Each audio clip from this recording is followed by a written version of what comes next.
undersell Trump's television return from seclusion and his latest basket full of insanities. And maybe I'm a little close to this other story, and by close I mean it happened 5 blocks from my house. But you do realize that the murder of the head of United Healthcare may have been the first political assassination of the second Trump presidency. It may also signal a new echelon for political violence in the United States. I don't mean Brian Thompson was shot because he was a Republican or a Democrat or a MAGA or a liberal. I mean, I think we have reached a point where many people in this country think that voting and government and the law are meaningless, and they have no other means of influencing the culture without violence. I also don't want to leave the impression that I am somehow in favor of people shooting visitors here in Fun City and then escaping along one of the routes on which I walk my dogs. I am just saying that something that started, now more correctly, something that resumed no later than 2008, something that was not satiated by Trump's fake populism, nor anti-woke, nor any of that crap. Something is now boiling over, as it has so many times in our American past.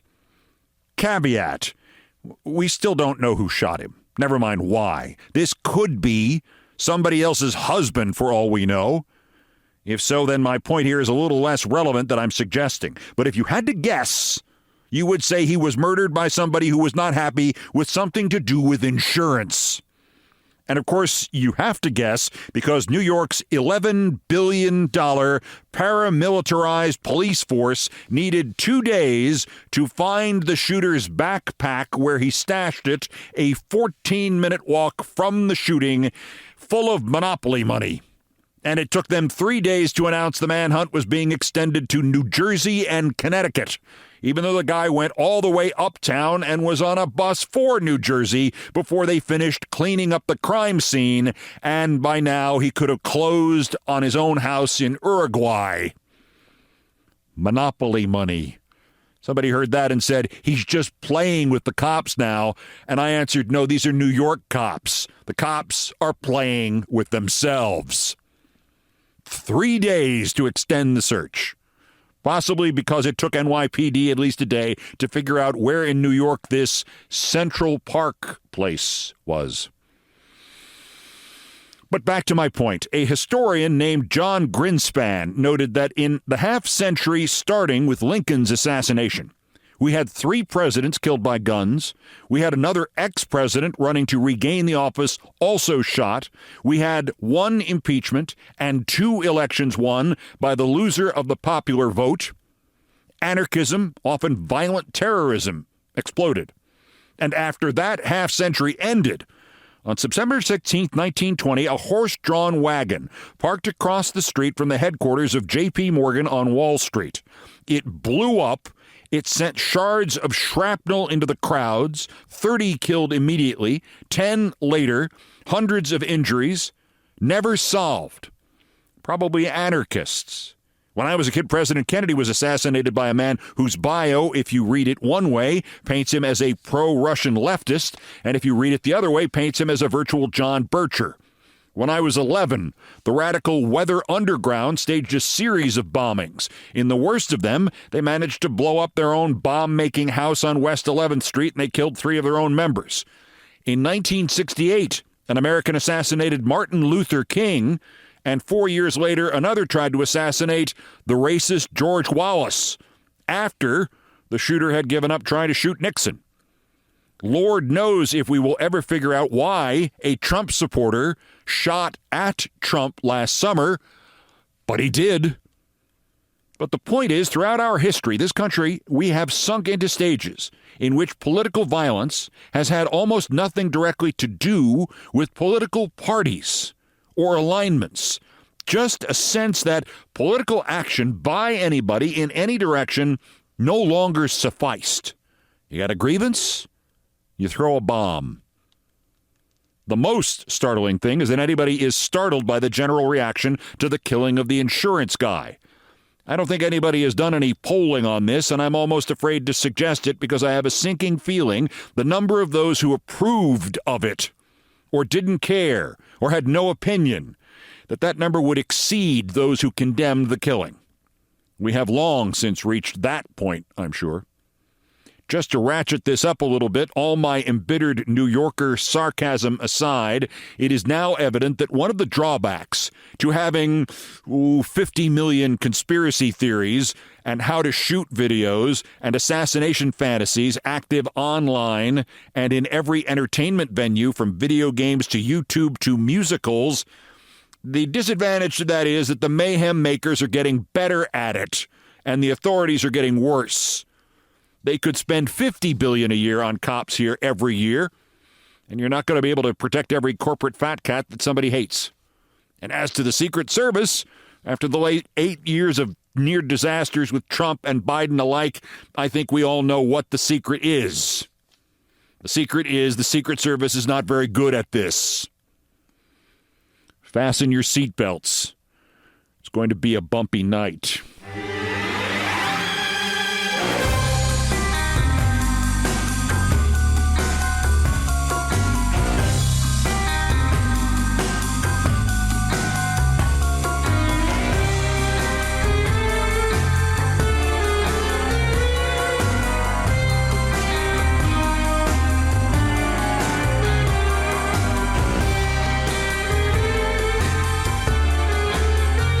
As if on cue, after the phrase, it's going to be a bumpy night, here's Trump on NBC back from, I don't know, wherever he goes to get stupider and crazier.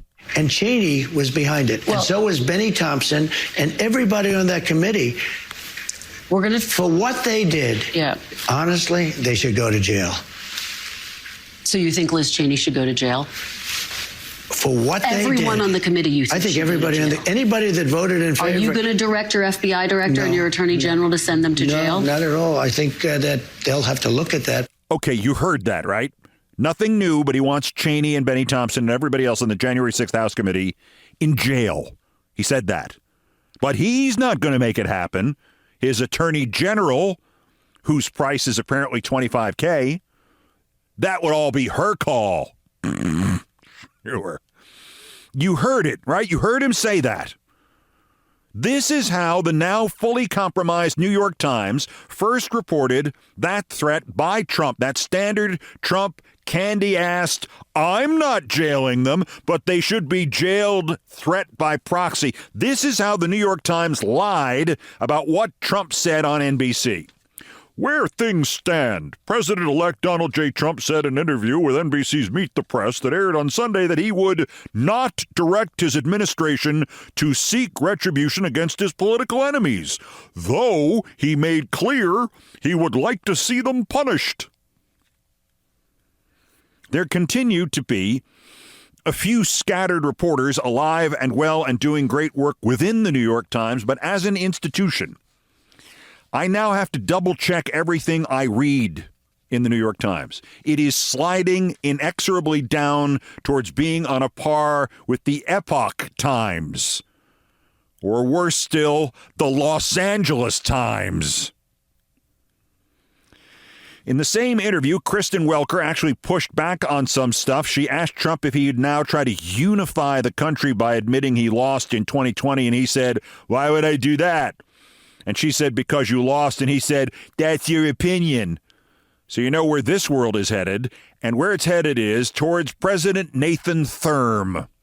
Nathan Thurm, Marty Short's priceless old SNL character who answered questions with deflections like, "I'm not being defensive. You should be defensive with that hairdo." And is it him or is it me? It's him, right?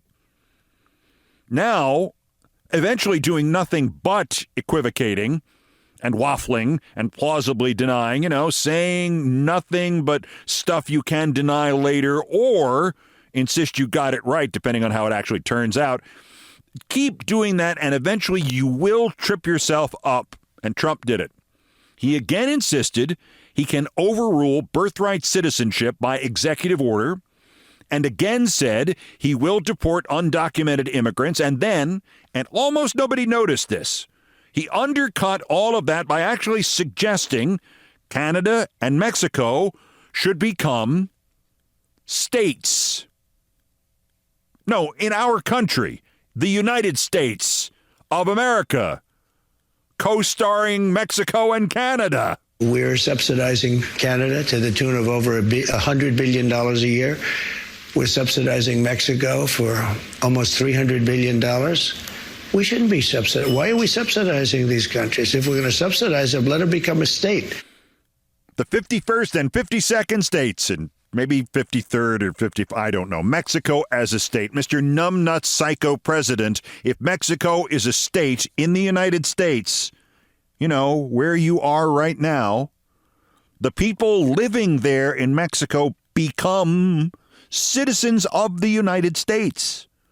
So not only can't you deport people from the U.S. state of Mexico, but you then can't put up a wall between Texas and the state of Mexico. In fact, you cannot inhibit movement between Mexico and any other state of the Union.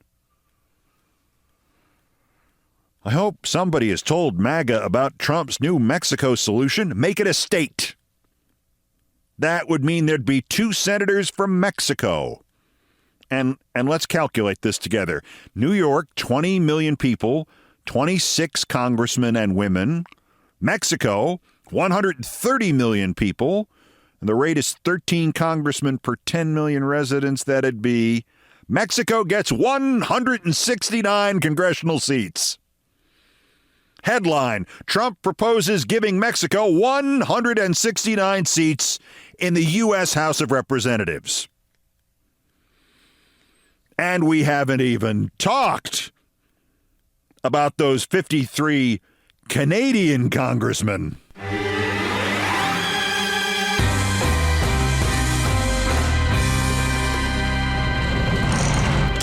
Oh, by the way, Trump continued to screw up his own transition, and thank you for that, pal. They still think they'll get Pete Hegseth confirmed, and that's debatable. The team trying to push his drunk ass over the finish line says they have not found 3 no votes among all those Republican senators. But the money quote about this is from Joni Ernst of Iowa, who was asked if, even after a frank and thorough conversation with Heggie, she's not ready to vote yes because of the little alcoholism and sexual misconduct allegation stuff. And Senator Ernst replied, "I think you are right." And then she gave the money quote. The vetting will continue, I am certain, through the next month or so until we approach that hearing date. Sounds like they've given up on the idea of the recess appointment, and they're going to go for a hearing. But oh my God, another month of this? Another month of how drunk is Pete Hegseth today? Another month of Pete Hegseth saying, well, if I'm named Secretary of Defense, I'll stop drinking. Oh my God, another month of this. Thank you. This isn't Brett Kavanaugh with Trump in charge of the FBI and able to stop further revelations before they happen. Hegseth is a tire fire, and Trump keeps buying him new white walls. Oh, a nice typo, President Moron. Pete Hegseth is doing very well. His support is strong and deep, much more so than the fake news would have you believe. He was a great student. Military state of mind, he will be a fantastic, high-energy Secretary of Defense. One who leads with the Secretary of Defense. Jeez, Trump, I mean, you do not have to actually translate your brain freezes into the written word. Just proofread these things once. Still, they might actually get him confirmed. Politico interviewed Trumpist hack Mike Davis, and I have to admire Mike Davis's willingness to explain how their side blackmails people before they actually do the blackmailing in this case. Quote, in an interview with Playbook, Davis went further, threatening to hire private investigators to sift through the backgrounds of any potential Senate GOP holdouts. The Article 3 Project is very excited about this new standard that drinking and womanizing is disqualifying for public office, Davis tells Playbook. I'm very happy to hire investigators for senators and use that standard. Sure, because that worked so well with Matt Gaetz. Wait, no, it didn't work at all. Anyway, Please blackmail away, Mr. Davis. The more Republican damage against other Republicans, the better. Meanwhile, big to-do the other night, Rachel Campos Duffy, co-host with the Secretary of Defense designate, writes, so much fun at the Patriot Awards, where @Donald Trump won the Patriot of the Year and topped off the night dancing YMCA to the crowd's delight. And there's a picture of Judge Jeanine Pirro, upright. The punchline? Punchline is the producer of the Fox Nation Patriot Awards, where Trump surprisingly won Patriot of the Year. The producer of that is Pete Hegseth's wife.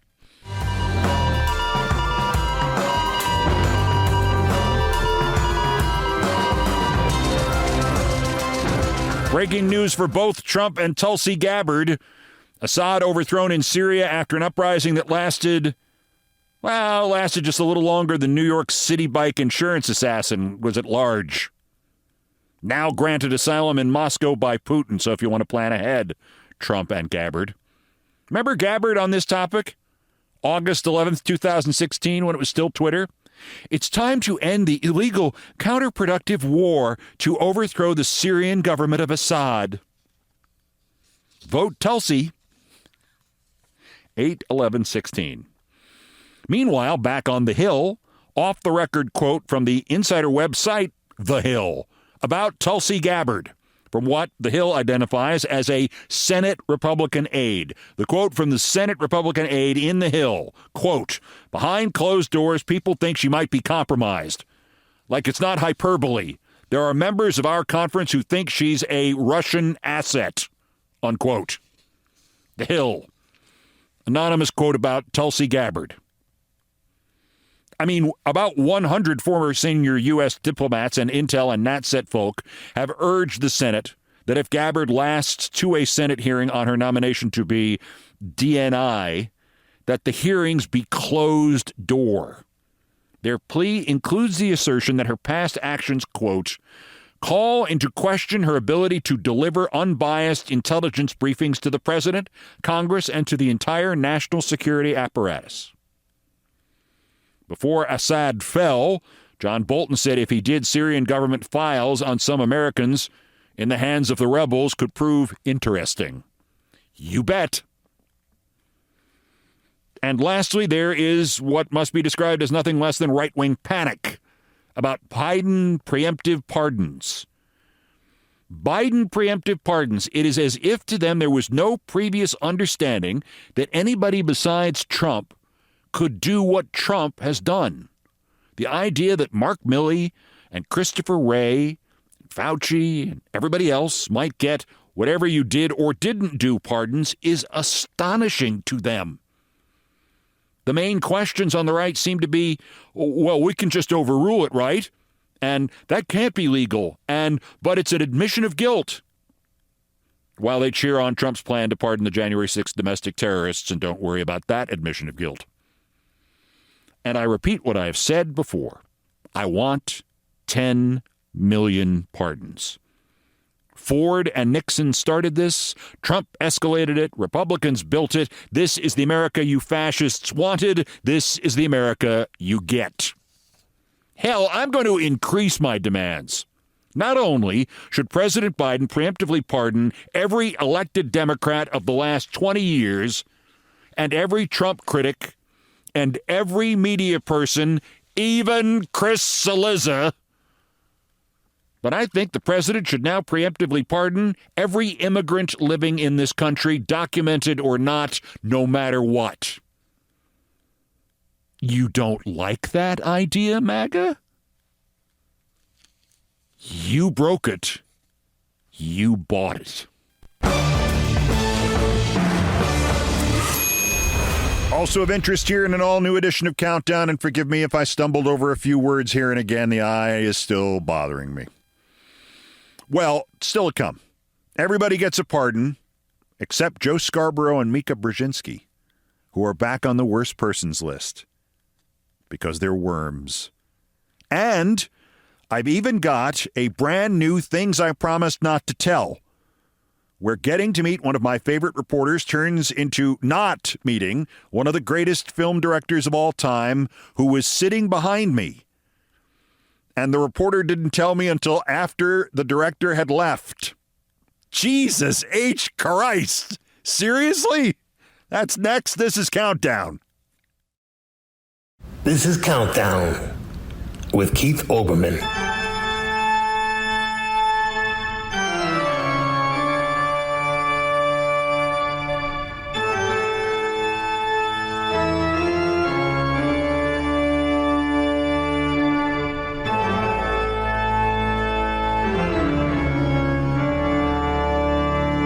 Still ahead, we will end on a lighter note.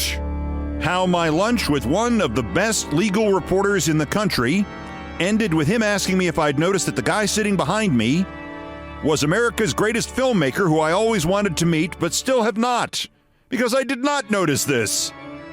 And the related story of how one of his rivals for that title wound up paying somebody I knew something like $1 million for the football TV play-by-play playing in the background in just one scene from Godfather Part 2. A rather intricate return in an all-new episode of Countdown of a brand new Things I Promised Not to Tell. First, believe it or not, never mind the high and lighter notes, there's still new idiots to talk about, the daily roundup of the miscreants, morons, and Dunning-Kruger effect specimens who constitute today's other worst persons in the world. The bronze worst, Governor Jared Polis of Colorado, Democrat. First, he sucked up to Robert F. I'm not wearing pants, Kennedy Jr. Then, Polis went after President Biden for pardoning his own son. Now, having not given us enough reason to kick his term-limited ass out of the Democratic Party, Polis is back to sucking up to RFK Jr.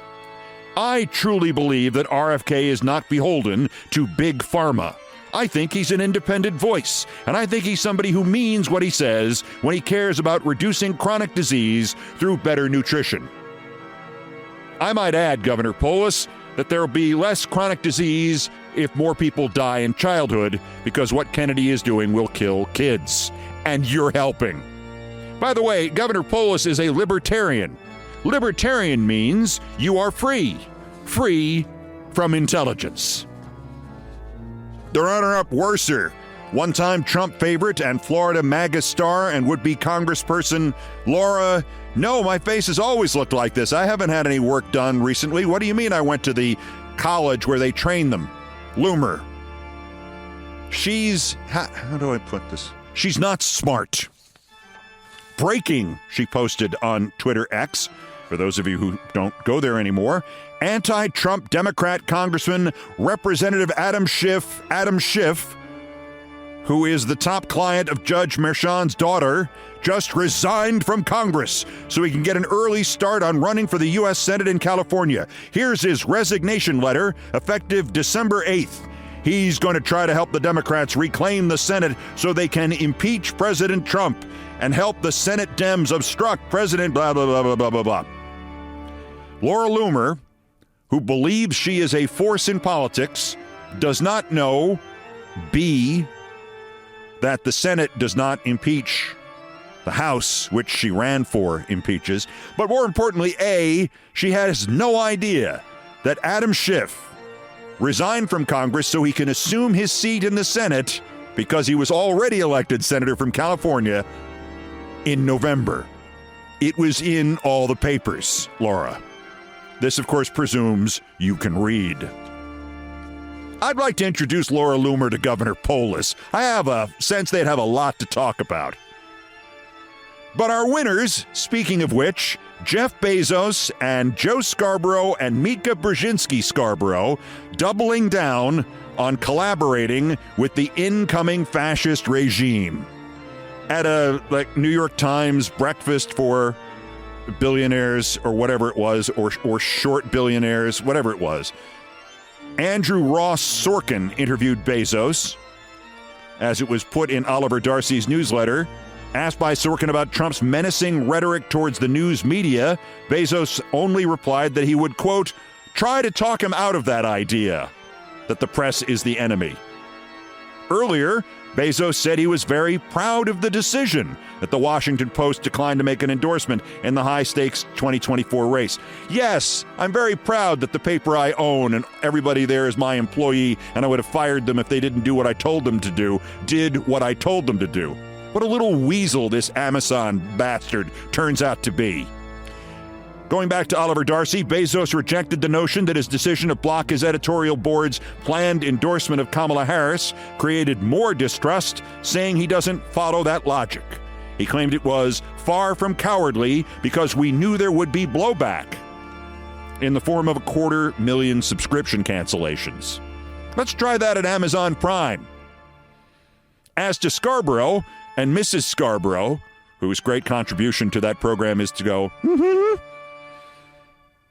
This is also, I believe, from the Darcy column. Fresh off their visit to Mar-a-Lago, the hosts of Morning Joe last Wednesday rebuked guest David Frum, who is still nominally a Republican, for a remark he made about Pete Hegseth's alleged drinking issues at Fox.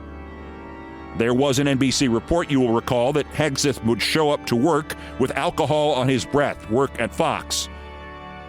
Frum said on MSNBC on Morning Joe, if you're too drunk for Fox News, you're very, very drunk indeed. In the same program, Mrs. Joe said Frum's remark was inappropriate, quoting, the comment was a little too flippant for this moment that we're in. She's referring, of course, to the moment in which she betrayed her audience and America by trying to sidling up to Trump again for the second time in 8 years after trying to de-sidle in between and trying to make money off pretending to be anti-Trump. We just want to make that comment as well. We want to make that clear. We have differences in coverage with Fox News, and that's a good debate that we should have often. But right now, I just want to say there's a lot of good people that work at Fox News who care about Pete Hegseth, and we want to leave it at that. You heard them bashing their own guest, their own regular guest, a Republican, on his own network, bashing his own network for a joke about Hegseth that actually understates the reality of the Hegseth situation.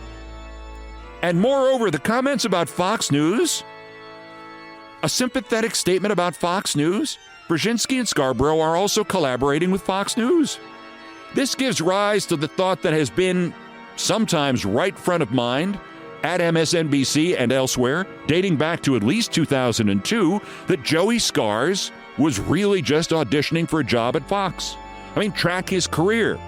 Sudden resignation, still unexplained, from Congress right after he was reelected, hired on by MSNBC's Phil Griffin as a sop to his own bosses, who threatened to fire Phil if he didn't find a fascist to put on the air. They put Joe Scarborough on a nighttime show called Scarborough Country, in which all Joe did was threaten Democrats and liberals and try to undermine everybody else who worked at his own network. As things evolved and the network became successful by doing fewer shows like Scarborough, he was kept on as a counterbalance to me. On at least one occasion, he went in and told his bosses that, having violated a rule against criticizing other MSNBC hosts in non-MSNBC venues, if you did that, you were to be suspended. He told Griffin and me that if they suspended him for criticizing me, he would go public with it and say he had been suspended because he was a conservative and I was a liberal and I, and not Phil Griffin, ran the network. This is quoting Phil Griffin, quoting Joe Scarborough. So in any event, after I left, they kept him on as a sort of middle-of-the-road coffee clutch host.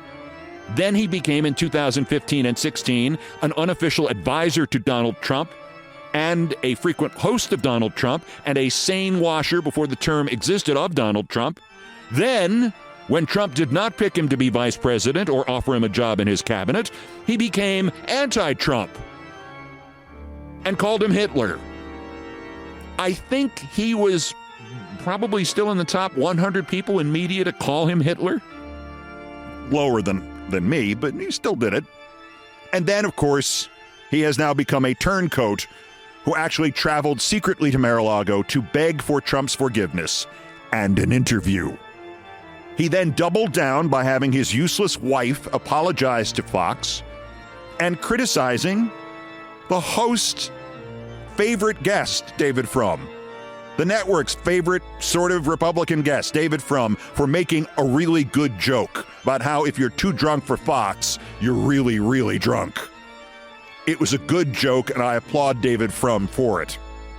And right now, Joe Scarborough and Mika Brzezinski are the symbols of a new network, MSNVC. Bezos, Scarborough, Brzezinski, Marshall Petain would be proud. Today's other worst persons in the world.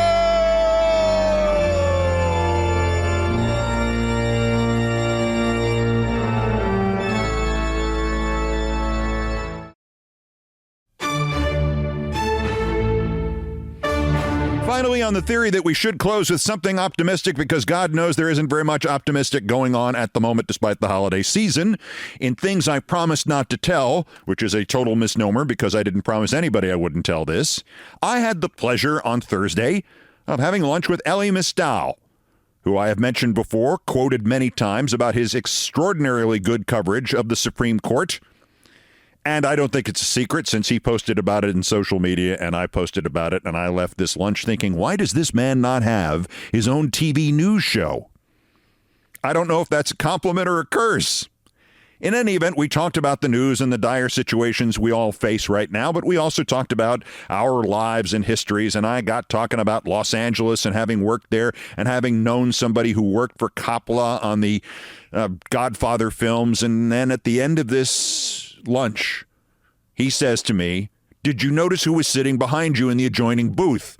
And I said, "No, I was talking to you." And he said, "Martin Scorsese." And I said, "You could have mentioned that." He said, "Well, how am I supposed to say to you, Martin Scorsese's sitting behind you when Martin Scorsese is sitting behind you?" I said, "Text me, write me a note. I would love to have met him." I've never met him. I never met Coppola. I met lots of people, and I don't have any complaints about the number of people I have met. Those are probably it, I guess. I would like to meet Robert De Niro, who was a great fan of the old TV show. And there are a couple of other people here and there, but, you know, as I like to say, I met Jim Thorpe's Olympic roommate from 1912, and I was apparently a regular thing to watch on TV for the great actor Joseph Cotten from Citizen Kane. And my friend Norman Lloyd, who lived to be 106, had worked with Wells and basically everybody between Wells and Amy Schumer in the industry, in the film industry. So I don't have any complaints about that. But it all brought me back to this story of talking about how I happened by one remove to have known Coppola, or at least somebody I knew Coppola. And I've been meaning to tell this story for a while. Ellie and I talked about my tenure in Los Angeles as a sportscaster. The first one, I had two, 1985 to 1992. And one of my 2 or 3 jobs there was at KNX Radio, the all-news station, then in a heated rivalry with the other all-news station, which later went out of business, KFWB. But I worked at KNX, and it was an extraordinary place, perhaps journalistically as good as anywhere else I've ever worked, probably a little bit better. And the history there literally was on the walls. KNX had been in Los Angeles and been in that studio on Sunset Boulevard, Columbia Square, they called it, so long that the television studio in which I eventually worked used to be Jack Benny's live studio for his network radio show in the 1940s. And our makeup artist, Billy, once explained to me he had been working in the building since the early 40s. And I said, "Billy, they didn't have television in this building. CBS didn't have a television station in Los Angeles till something like 1951. He said, "Yeah, I used to work makeup in radio." And I said, "How in the hell did that work?" He goes, you don't know. You're too young." Something I don't hear much anymore. He said, "You're too young." the performers used to not only dress up in formal attire, often in tuxedos, at least in suits, but there was a live audience. The orientation for a radio show in 1948, even as television began to come in, was not, oh, this is the easier version of television. We don't even have to wear any clothes, let alone a tux. We can just get away with, whatever we're wearing on the street. In those days, they dressed up and they had a studio audience. The theory was essentially it was Broadway, only it was recorded. It was even tenser than Broadway. People would hear this again. You had to give an even better presentation of yourself than you would if you were live somewhere in the theater. Your only advantage was, of course, if you screwed it up, they could do it over again because there were transcriptions and recording even before there was audio tape. So Jack Benny, my friend Billy, used to make Jack Benny up so that the audience would see only the youngish-looking Jack Benny, who, of course, always claimed to be 39 years old. The story I wanted to tell came from not that floor of the Columbia Square building, the television floor, as it were, but the radio floor, KNX Radio in L.A., and it sort of circumnavigates back to Martin Scorsese and how I did not meet him on Thursday when I met Elie Mystal, because Elie didn't say, "That's Martin Scorsese sitting behind you." Like, okay. Here's how I knew Coppola by one remove. When they called me, and I'm referring to they as the people at KNX Radio, which was an excellent all-news radio station and still is, they suggested that I could come over there if I had time in the afternoons, since my job consisted at that point at Channel 5 in Los Angeles of only doing the sports on the 10 o'clock news at night. I had a lot of time to prepare, usually get into the TV station around 3 in the afternoon. And they said, would you like to split our afternoon radio sports updates here on KNX? We already have somebody doing them, but he wants to cut back a little, and we'd like to cut him back a little bit. And I went to Tom Kelly, and he said, this was Roger Nadell, the assistant news director of the station, telling me this. He said, yes, you know him? I said, well, yeah, he's kind of well known even outside L.A. So a few months after I got to Los Angeles and started on Channel 5, here I was in the afternoons splitting the shift with Tom Kelly, who was legendary. And I would say there were many reasons he was legendary. He was an excellent play-by-play man. He had been a local sportscaster and had a similar arrangement that they were making for me on Channel 11. He did the weeknight sports news on Channel 11 in L.A. Just as I got there, they demoted him from that, and he didn't do much television thereafter. But he was also in the afternoon drives slot at KNX, and he did play-by-play of USC football and basketball.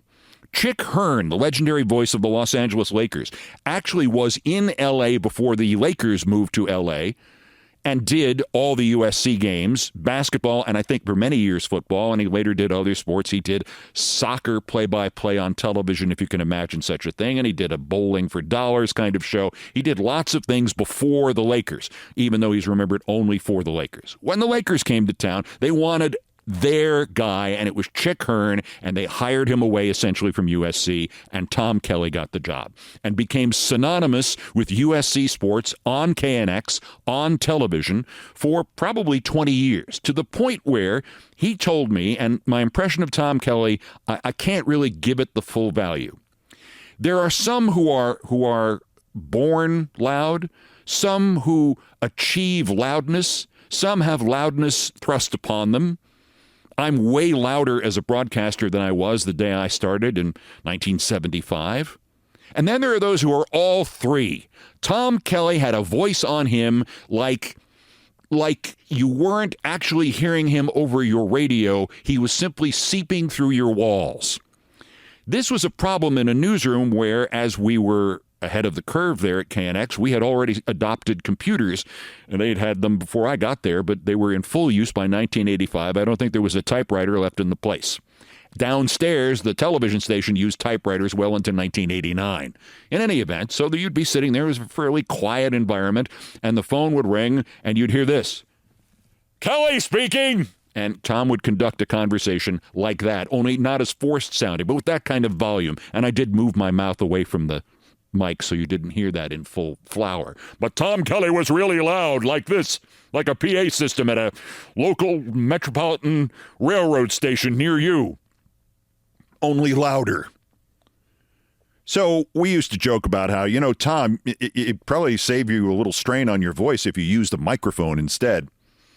In any event, I liked Tom, and Tom was, I guess, grudgingly okay with me taking some money out of his pocket. But he explained that he had and would have until he died a steady stream of income. Notice the Freudian slip there about him screaming. Absolutely apt.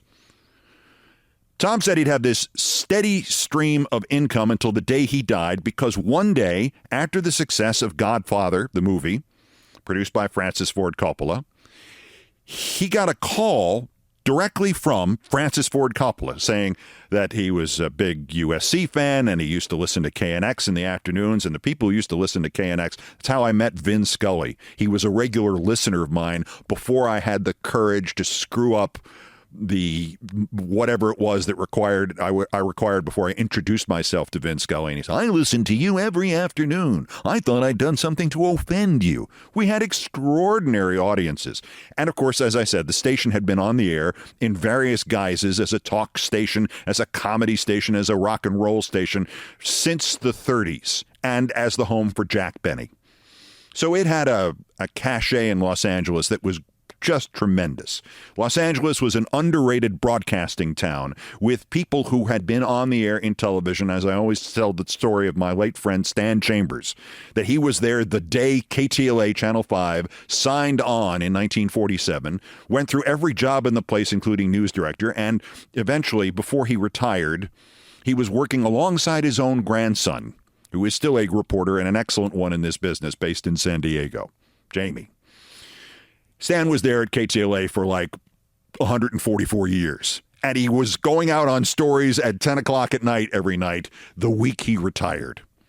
So there were long-lived longevity kind of guys, and they became very familiar to the audience. So the phone ringing in the KNX newsroom sometime in, I guess, the early 80s, maybe the late 70s. I forget my timing on the making of the second Godfather film. I guess still late 70s. But the phone rings, and Kelly answers it. Sports! Like that. And then he says, nice to talk to you, Mr. Coppola. What can I do for you? And what Mr. Coppola wanted was, he wanted Tom Kelly to research, produce, and record and hand him a tape of the play-by-play of the USC Notre Dame football game from, I guess, 1961, 2. I looked this up once, and of course, advancing in my own age and not really being able to see anything at the moment, as alluded to earlier, I don't remember what I found. I think it was 1962. What he wanted was like half an hour's worth of play-by-play, actual, literal play-by-play of that football game, so that the actor Lee Strasberg, playing Hyman Roth, could be watching it in his home outside Miami when Michael Corleone comes and visits him. And I might add that the actor who played Michael Corleone, who was not Robert De Niro, who was the other one, used to live in the same building I did, and I used to see him all the time, and he was about 3 feet tall, and he had a dog who was about 6 feet tall. So I already met him, and I never met Robert De Niro. So he wanted Corleone to have this meeting with Hyman Roth. Francis Ford Coppola did. I have too many hymns in this statement. He wanted him to have the game on in the background. But one of the things that makes, and few people recognize this, my father did, and he was the first one to point it out to me, and I find, to my great surprise, to this day, 50 years later nearly after the success of the Godfather films, that many people don't recognize this as one of the great understated but important components to the spectacular nature and the genuineness, the resilience, the verisimilitude of the Godfather films.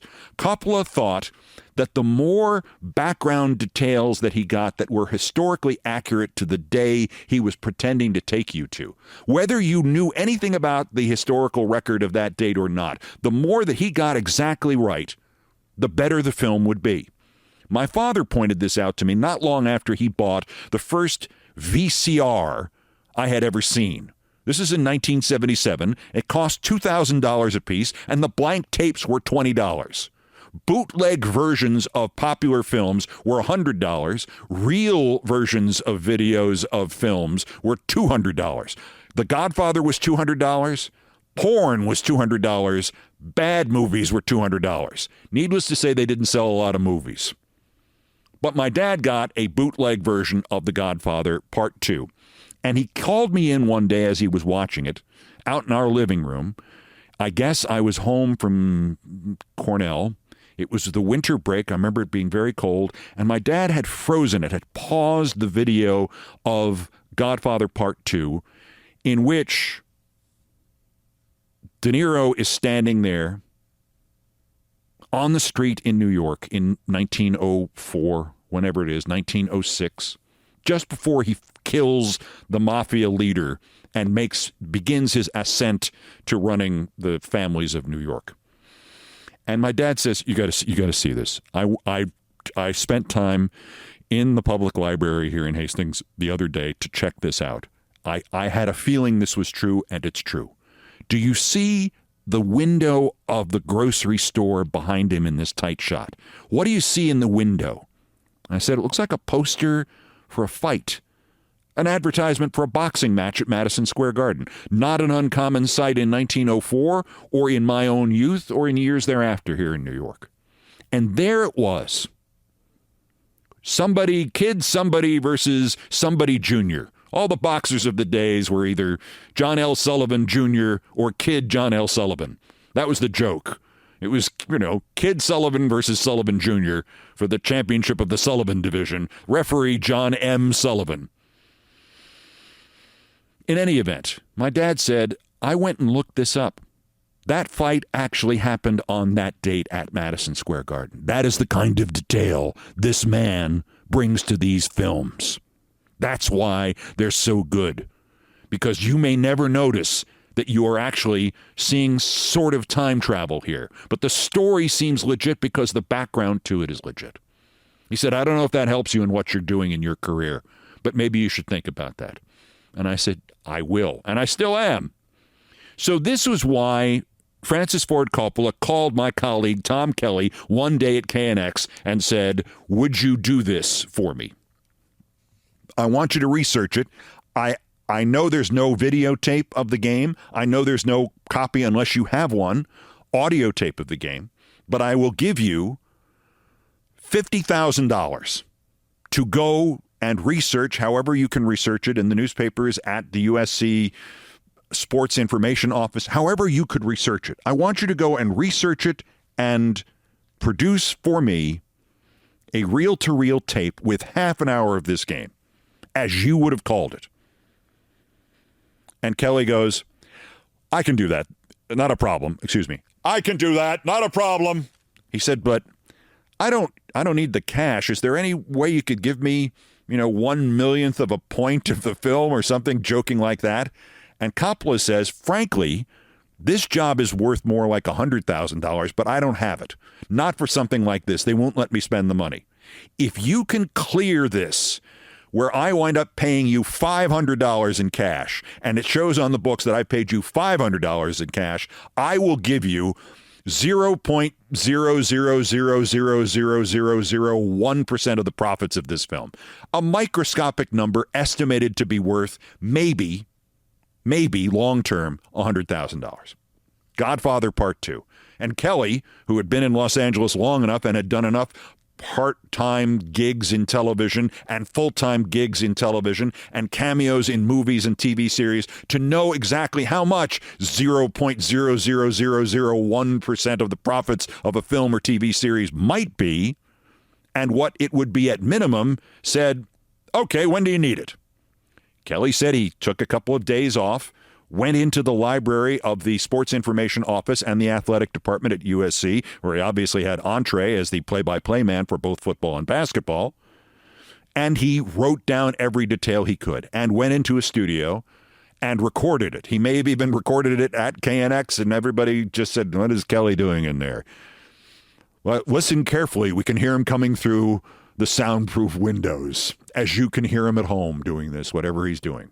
And he said he went to Coppola's office and handed him that tape, and Coppola listened to a couple of minutes and said, this is exactly what I need. Here's your $500. Sign here. You now have 0.0001% or whatever it was of the profits of Godfather 2 for doing this for me and keeping it off the books and helping me with my idiot partners and producers and the studio and everybody else who would never understand why I need that play-by-play of that game in the background that nobody will notice, that will only be full volume for maybe 5 seconds in the whole film, but it's got to be there so Strasberg and Pacino can be in that space. And it helps the actors, too. And Kelly goes, well, to himself, and he told me this later, I don't care if this guy's nuts. I just got 0.00001% of the profits of the sequel to The Godfather. And so what Tom Kelly was explaining to me, where he didn't really care how much he worked, that it was nice to work. He liked to work. It was his job and it was his calling and he enjoyed it and he liked the hours. And he didn't mind not being on television, and the radio work would take care of nearly all of his expenses, but his main income was that 0.0001% of all profits from The Godfather, because even now, and it would have been 5-10 years later after Godfather Part 2 came out, he said that he had never had a year so far that with the advent of VHS tapes being available, and, of course, the rebroadcasts on television and cable and things like that that weren't really definable in 1978 or whenever he signed this deal and made this tape of this football game. Between all those sources of income, to say nothing of the theatrical re-releases of the film and the time that Coppola cut it all together again to make it chronologically sequential and issued it again and made more hundreds of millions of dollars, Tom Kelly said that having agreed to take $500 in cash and the rest in a promise, he had never made less than $100,000 a year from 30 minutes of recording and 2 days' worth of work on a subject he was already an expert for. $100,000 a year. That's what I'm remembering at. It may have been more, it may have been a little less, but I remember it was in 6 figures. Good God. That was his source of income. He said, it's my retirement fund and I don't even have to retire. So I always wanted to tell that story, and I was reminded of it because not Coppola, who I haven't met, but Scorsese, who I haven't met, was sitting next to me, and no, he was not sitting next to De Niro. And that, somehow, is my story of my lunch with Elie Mystal.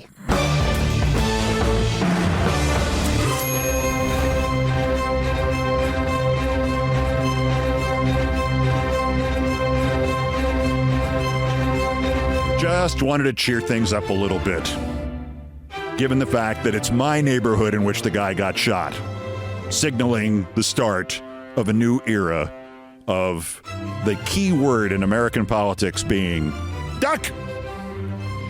Anyway, I've done all the damage I can do here. Thank you for listening. Let me see if I can read this.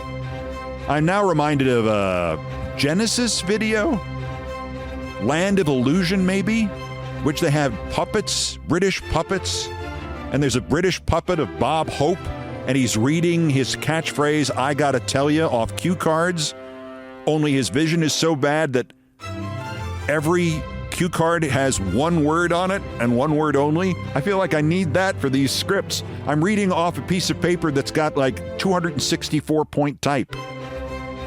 Brian Ray and John Philip Chanel. I know by heart that they're the musical directors of Countdown. They arranged, produced, and performed most of our music, and Mr. Chanel was on orchestration and keyboards. Mr. Ray was on the guitars, the bass, and the drums. The producer is credited as TKO Brothers, which was something Brian suggested once. That's him and Chanel and me. Our satirical and pithy musical comments are by the best baseball stadium organist ever, Nancy Faust. The sports music is the Olbermann theme from ESPN2, written by Mitch Warren Davis and courtesy of ESPN Inc. Other music was arranged and performed by the group No Horns Allowed, and continuing the musical theme, my announcer was my friend Stevie Van Zandt. Everything else was, as ever, my fault. My excuse is I can't really read still. I'm fine. Full checkup of the eyes later in the week. The dogs are fine. In fact, 3 of them have joined me in producing this show. Kit is sitting here in front of me. Stevie is here. Ted is here.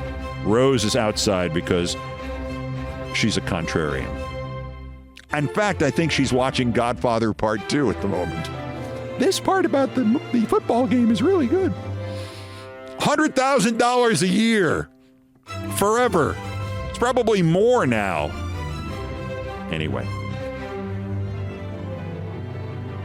That's countdown for today. Just 504 days until the scheduled end of the lame duck presidency of the very lame Trump. Probably. The next scheduled countdown will be Thursday.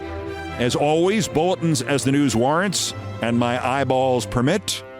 Till next time, I'm Keith Olbermann. Good morning, good afternoon, good night, and good luck.